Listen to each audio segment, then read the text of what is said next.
She thought she could burn down our lives and get away with it. But the moment she realized it was a military vehicle, karma and the law caught up with her. Late one night, the neighborhood was unusually quiet, the kind of quiet that hides secrets and danger. HOA Karen had been seething with jealousy and hatred toward my husband ever since he parked his military gaddy near the entrance of our street, right across from her precious, meticulously maintained garden. She had spent months plotting revenge, whispering to herself about the humiliation she would cause. Armed with a can of gasoline and an overinflated sense of her own cleverness, she crept out under the cover of darkness, glancing nervously at the windows of the nearby houses. The faint glow of street lamps reflected off her malicious grin. She carefully poured the gasoline around the tires and body of the gaddy, thinking no one would notice until the flames had already done their damage. But what she didn't account for was that a few of our vigilant neighbors were already awake, suspicious of her previous threats, and they watched from behind partially closed blinds. As she struck a match, a small flame ignited, and in an instant the gasoline erupted into a wall of fire, licking the edges of the vehicle. The initial shock froze her in place for a fraction of a second, long enough for one neighbor to record everything on their phone. The fire began to spread faster than she anticipated, the reflection of the orange flames flickering on her face and on the windows of the nearby homes. She panicked, trying to step back, but her own hurried movements caused gasoline to spill closer to her expensive SUV parked just a few feet away. The flames jumped with alarming speed, and she realized too late that the fire was no longer under her control. Smoke billowed into the night sky as the gaddy's military markings began to glimmer under the streetlight, unmistakable to anyone paying attention. The neighbors' whispers grew louder as some pointed toward the unmistakable insignia of the military vehicle. The gravity of her actions began to sink in. This was no ordinary car, this was federal property, and anyone watching would know exactly what she had done. Her expression shifted from triumphant to sheer terror as the reality hit her. The fire started to encroach on her own property, flames reaching toward her SUV and the edge of her manicured lawn. She tried to run, but the chaos around her made it almost impossible to find footing.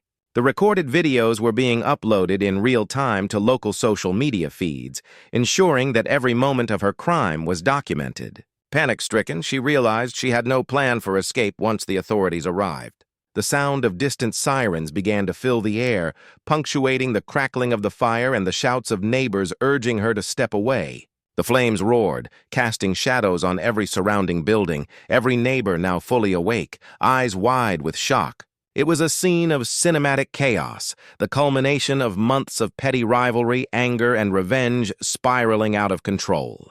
But amidst the chaos, the gaddy remained relatively unharmed, protected by the thick military-grade paint and reinforced body. The first fire trucks appeared at the end of the street, their flashing lights cutting through the smoke, illuminating the terrified figure of HOA Karen. She froze in place, realizing that her actions were being witnessed not only by neighbors, but now by law enforcement. The moment was frozen in time, her intended triumph evaporating into panic and impending justice.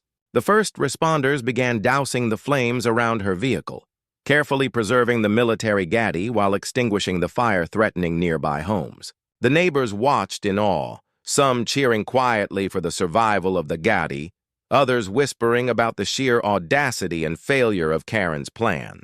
It was a perfect mix of fear, chaos, and inevitability, the kind of moment where instant karma meets real-world consequences when she thought she had destroyed our property and humiliated us. The law and fate had already marked her for justice. Once the flames were under control, the aftermath revealed the full extent of HOA Karen's reckless attempt at revenge. Her SUV was partially burned, and charred patches marked her front yard and driveway, a stark reminder of her miscalculated plan. Neighbors who had recorded the entire incident handed over the videos to the police, who arrived in full force, taking notes, photographs, and statements from multiple witnesses. The military gaddy, though initially threatened by the fire, remained remarkably intact, its reinforced exterior and careful parking saving it from destruction. Karen's face shifted through a spectrum of emotions, shock, disbelief, fear, and eventually despair, as officers approached her, identifying her as the perpetrator. The officers were stern but methodical, explaining that burning a vehicle, especially one belonging to the military, constituted multiple federal offenses, and her arrest was imminent. As she tried to explain herself, citing petty grievances and neighborhood disputes, no one was listening. The evidence was overwhelming. The videos clearly showed her pouring gasoline, igniting the flame, panicking, and ultimately fleeing the scene while the fire spread toward her own property. Witnesses described her movements in detail, confirming her identity beyond any doubt. The tension in the street slowly shifted from chaotic fear to a grim satisfaction as justice began its course. Police handcuffed Karen in front of dozens of neighbors, her humiliation now complete.